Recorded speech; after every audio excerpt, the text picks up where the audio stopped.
믿음 생활하는 우리 모두는 이 말씀을 아주 굉장히 두렵게 생각해야 됩니다.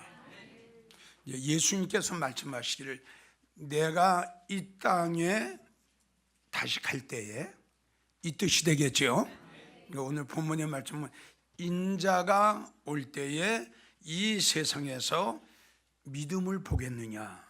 자, 우리 한국 교회만 해도 성도들이 한 860만 명 된다고 해요. 그럼 전 세계적으로 기독교인들이 지금 이제 수억이 되는데, 예수님이 이 말씀하실 적에는 굉장히 심각하게 말씀하신 거예요. 자, 우리가 사사기를 보면 기도원의 성도가 3만 2천 명이 나오죠. 3만 2천 명 중에 믿음의 사람은 몇 명이었어요? 300명밖에 없었어요. 3만 2천 명 중에 우리 하나님 앞에 믿음의 사람으로 인정을 받은 것은 300명 뿐이었어요. 근데 지금 우리 예수님이 하신 말씀이 지금 뭐라고 말씀을 하시느냐? 내가 올 때 이 세상에서 믿음을 보겠느냐, 이렇게 말씀을 하셨단 말이에요. 그러니까 이 말씀의 그 속의 뜻과 의미는 뭐냐 그러면, 주님이 오실 때에는 주님이 찾으시는 믿음의 사람들을 만나보기가 힘들다는 결론이에요. 한마디로 말해서 성경을 가지고 교회 나가서 입으로 주여 주여 하는 성도는 많은데, 정말 예수님 마음에 맞는 믿음의 사람은 아주 찾아보기가 힘들다는 결론이에요.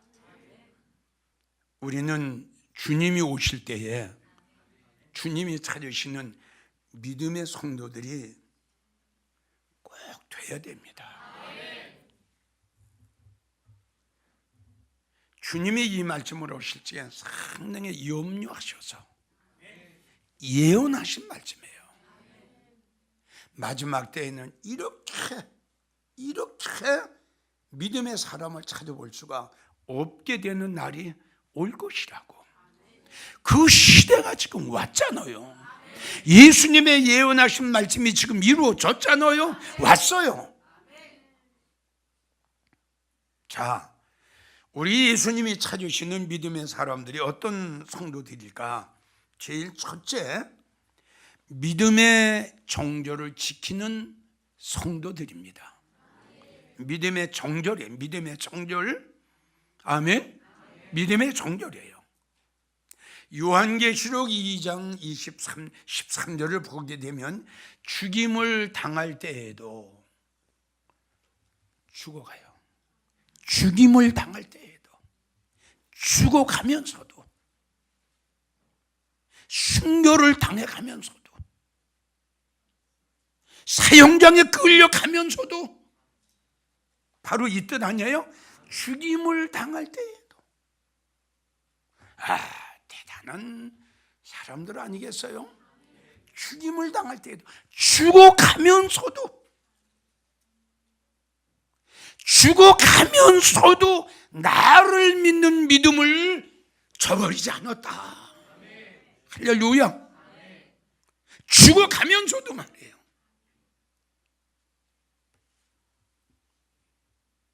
자, 우리가 잘 아는 다니엘.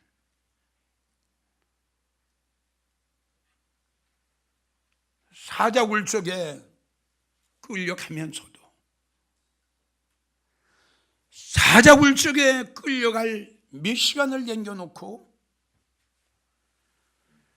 여호와 하나님이 계신 예루살렘을 향해서 무릎을 꿇고 감사 찬양하고 감사기도 하는 거 보세요. 다니엘은 사자굴 속에 끌려 들어가요. 끌려 들어가면서까지 믿음의 정절을 지킵니다. 이것이 믿음이에요. 이것이 믿음의 사람이에요. 여러분들 어떻게 생각합니까? 자, 자, 우리 한번 요한계시록 2장 13절 말씀과 우리가 지금 믿음 생활을 하는 것과 비교 한번 해봅시다. 응? 이래서 주일 봄하고 저래서 주일 봄하고 바빠서요, 피곤해서요, 뭐 어째서요. 여러분 보십시오. 주님이 하신 말씀을 보십시오. 내가 올 때에, 내가 이 세상에 올 때에 정말 내 마음에 맞는 믿음의 사람을 내가 볼 수 있느냐?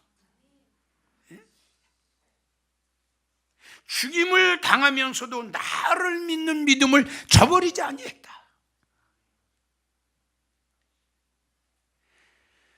이러한 성도들이 참 믿음의 사람들입니다.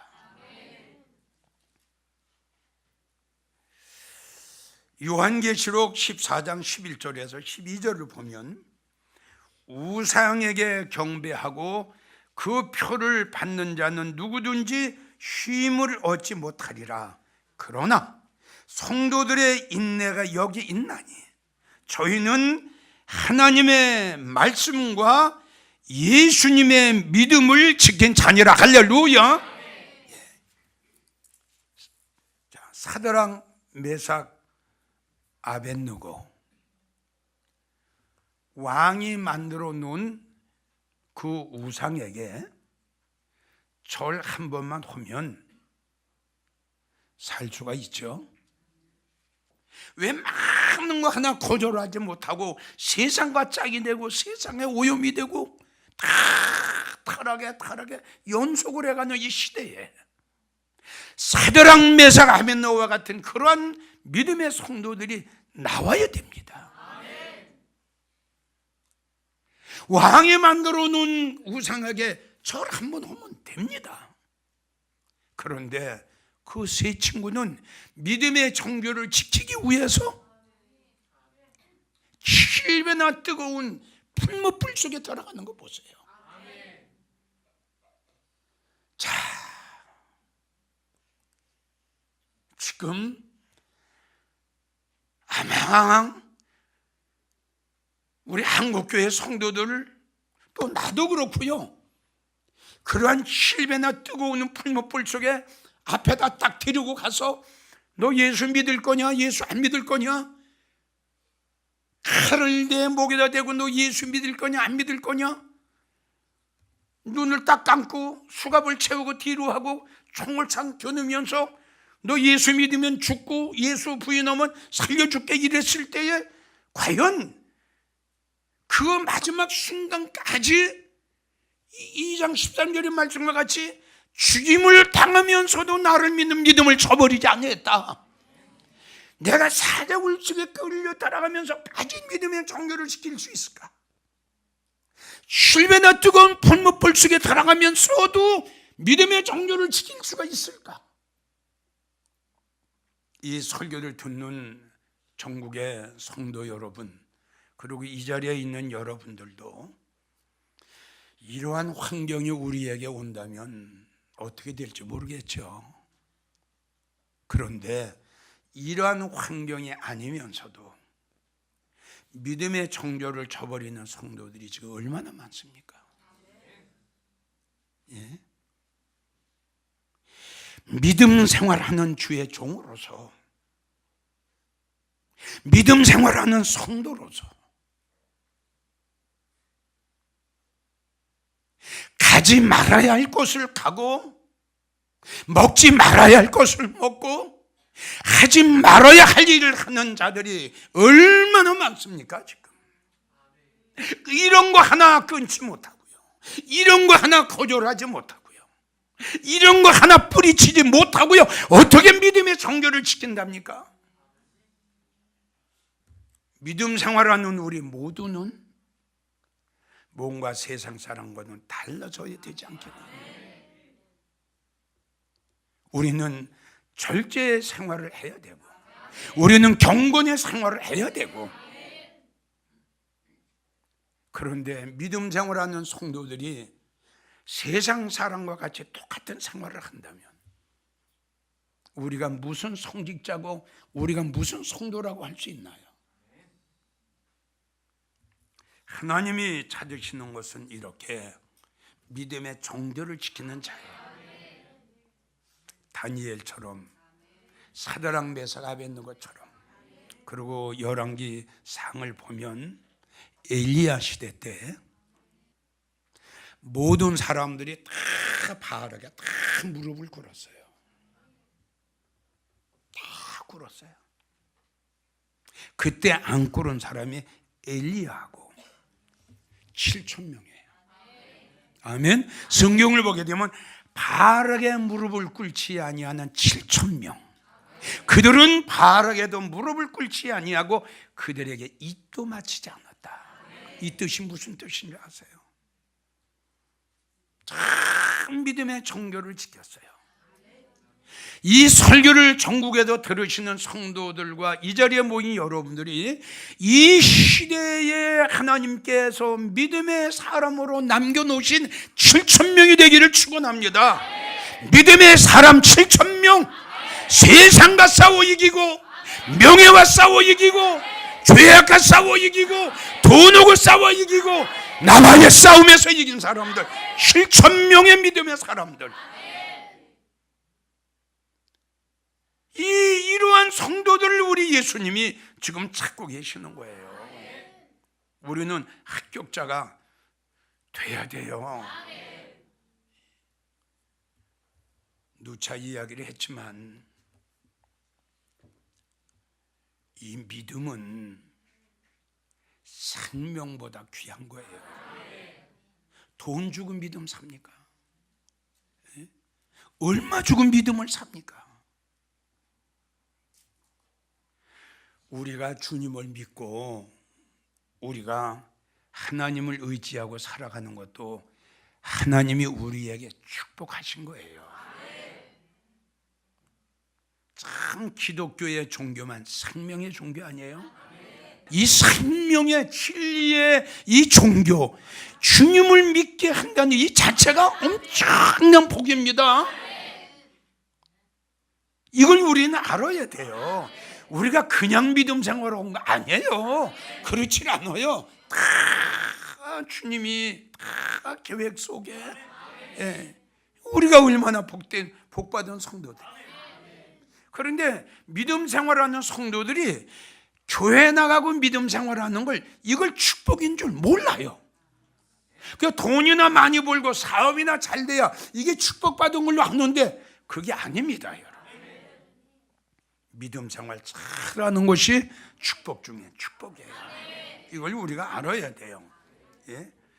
어떠한 일이 있어도 우리는 믿음의 정조를 지키는데, 자, 지금 수백 번 여러분들에게 말씀을 드렸어요. 제일 첫째 믿음의 정조를 지키려면 우상하고 함께하면 안 돼요. 제일 첫 번째예요. 그러니까 십계명도 제일 첫 번째 그게 나옵니다. 나 외에 다른 신을 섬기지 마라. 나 외에 다른 교회에 절하지 말라. 제일 첫 번째죠. 그러니까 믿음의 정규를 지켰는데 제일 첫 번째가 우상하고 멀리 해야 돼요. 그런데 수백 번 여러분들에게 말씀을 드렸어요. 우리 하나님께서는 우상과 멀리 해라. 도무지 만나지도 마라. 고린도 후서 6장 16절, 나하고 우상하고는 하나가 될 수가 없다. 멀리 해라. 피해라.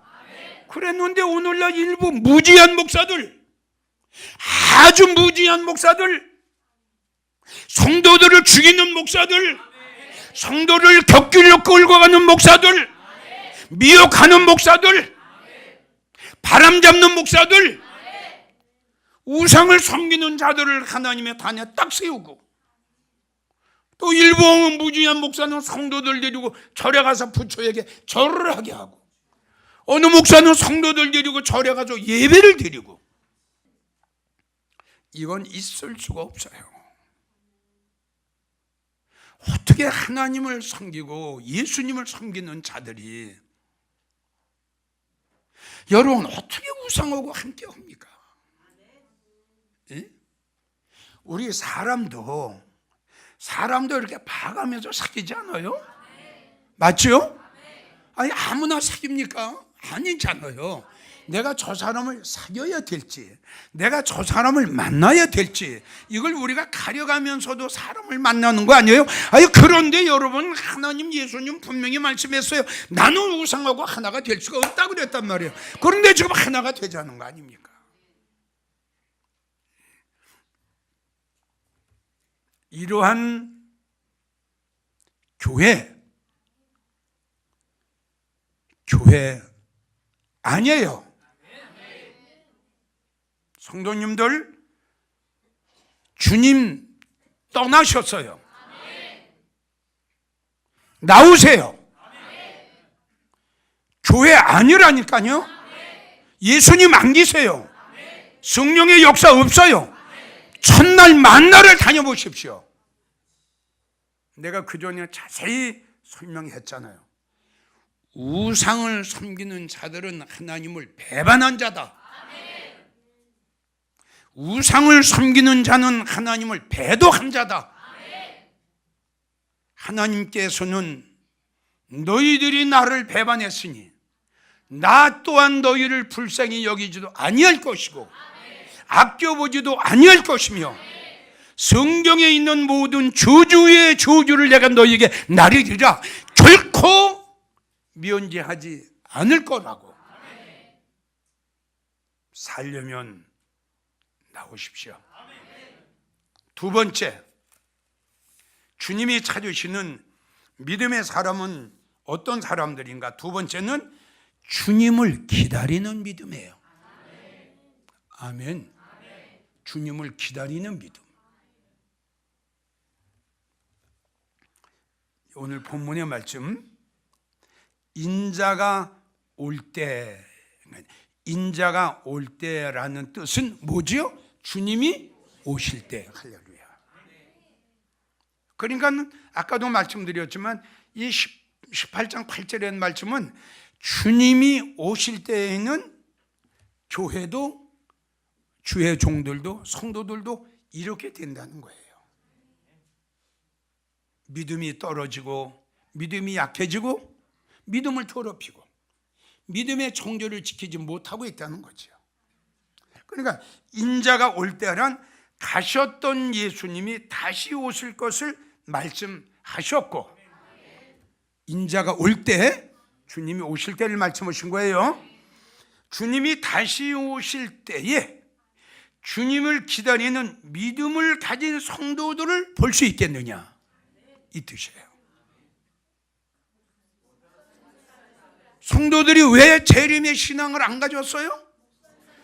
목사님이 주님은 다시 오신다, 주님이 언젠가는 꼭 다시 오신다, 언젠가는 성도들 중에 엘리야처럼 에녹처럼 올라갈 성도가 있다, 이거 안 해줬기 때문에 그러는 거예요.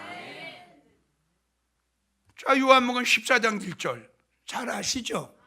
내가 너희의 처소를 예배하러 가노니 가서 너희의 처소를 예배하면 내가 다시, 이게 재림 아닙니까? 근데 왜 안 옵니까? 자, 히브리 10장 38절인가 보게 되면 잠시 잠깐 후면 오시리가 오시리니, 할렐루야. 기체하지 아니하고 왜 꼭 오신다는 거야? 꼭 오신. 자, 마태복음 24장 44절 보면 이러므로 너희도 생각지 않을 때 누가 오신다? 이거 예수님 하신 말씀에 감난산에서 이러므로 너희도 준비하고 있어라. 생각지 않은 때에 내가 너희가 갈 거다. 자, 성경 66권의 마지막 말씀이 이것을 증거하시니까 가라사대 진실로 속히 가리라. 왜 안 옵니까? 주님 말씀인데.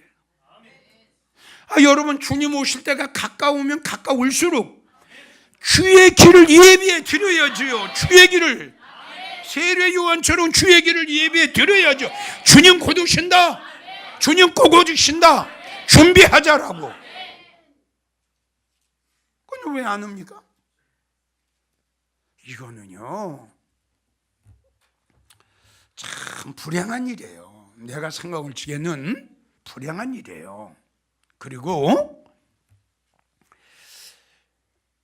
이 재림에 대한 설교를 만약에 장로님들이나 권사님이나 집사님들이 재림에 대한 설교나 성도들의 들림에 대한 설교를 못 들었다 그러면 미안합니다. 장로님, 권사님, 집사님들은 이 재림에 대한 말씀, 성도들에게 들림에 대한 말씀을 도적맞았어요. 지금 이 말씀을 여러분들이 분명히 말씀을 들어야 돼요. 들을 때가 왔어요. 주님 곧 오신다고 했잖아요. 근데 문제는 우리가 알아야 될 것은 뭐냐 그러면 세상 끝이 왔다는 거야. 이런 일이 주님께서 말씀하셨어요. 이런 일이 일어나는 것을 보거든 인자가 곧 문 앞에 이른 줄 알라. 무화과 나무만 말씀하신 거 아니에요. 멸망당할 가증한 것이 하나님의 거룩한 곳에 서는 것을 보거든 읽는 자는 깨달으라 그랬어요. 이 읽는 자는 깨달으라라는 뜻은 뭐냐 그러면 지혜가 있는 자는, 믿음이 있는 자는 그 말씀이 어떤 말씀인가를 깨달으라 이 뜻이다 이겁니다. 이러한 일이 일어나는 것을 보거든. 자, 여러분들에게 말씀드린 대로 자 이제 우리 예수님이 감난산에서 마지막 예언이 이루어졌죠. 자, 무화과 나무의 비유가 이루어졌어요. 이스라엘의 회복이 이루어졌어요. 유대인의 복음화가 이루어졌어요. 예수님은 하나님의 아들이 아니라고 십자가에 못 박았던 그들이 이제 2000년에 오셨던 그 예수님은 하나님의 아들이다, 메시아다, 구세주다. 그래서 그들이 목사가 됐잖아요. 좀 그 예언이 이루어졌잖아요. 뭘 더 이상 봅니까? 뭘 봅니까? 마지막 예언이 이루어졌는데. 이런 설교를 듣는 여러분들도 복이고요. 이런 설교를 하는 목사도 복입니다. 내가 생각할 땐 이런 재림에 대한 설교도 주님이 주셔야 할 것 같아요.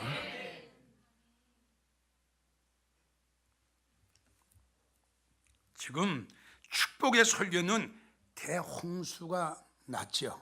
그런데 이 시대에 맞는 재림의 설교는 대흉년이 들었어요.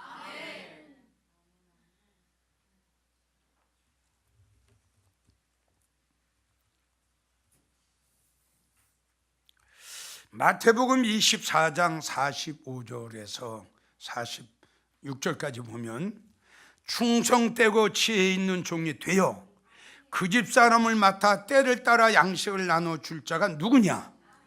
주인이 올 때에 이렇게 하는 목사님은 할렐루야.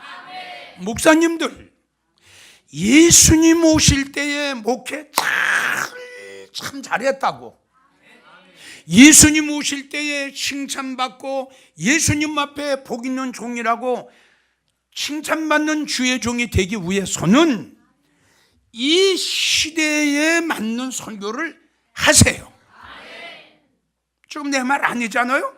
자, 충성되고 지혜 있는 종이 돼서 그 성도들에게 때를 따라 그 시대에 맞는 설교를 해줄 자가 누구냐?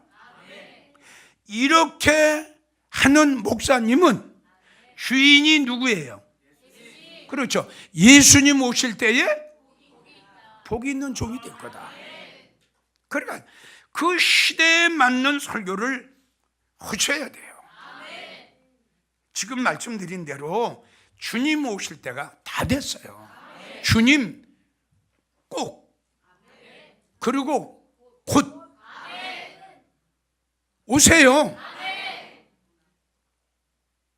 지금 왜 주님 곧 오시냐고 지금 말씀드렸잖아요. 예수님이 이러한 일들이 일어나는 것을 보고도 할렐루야, 너희 주가 곧 문 앞에 이른 줄 알라.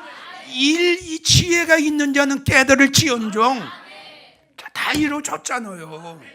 이러한 징조가 일어나는 것을 보면서도 정신 차리지 못한다면, 이러한 일들이, 징조들이 일어나는 걸 보면서도 재림에 대한 설교를 안 하고 주님을 기다리지 않는 성도라면 그건 주님을 믿는 성도라고 볼 수가 없지요.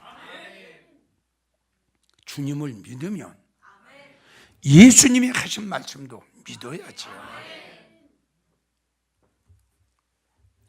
목사님들은 재림에 대한 설교 꼭 하시고, 성도들은 행여 목사님이 재림에 대한 설교를 안 해주시더라도 여러분들은 주님을 기다리면서 믿음 생활하세요.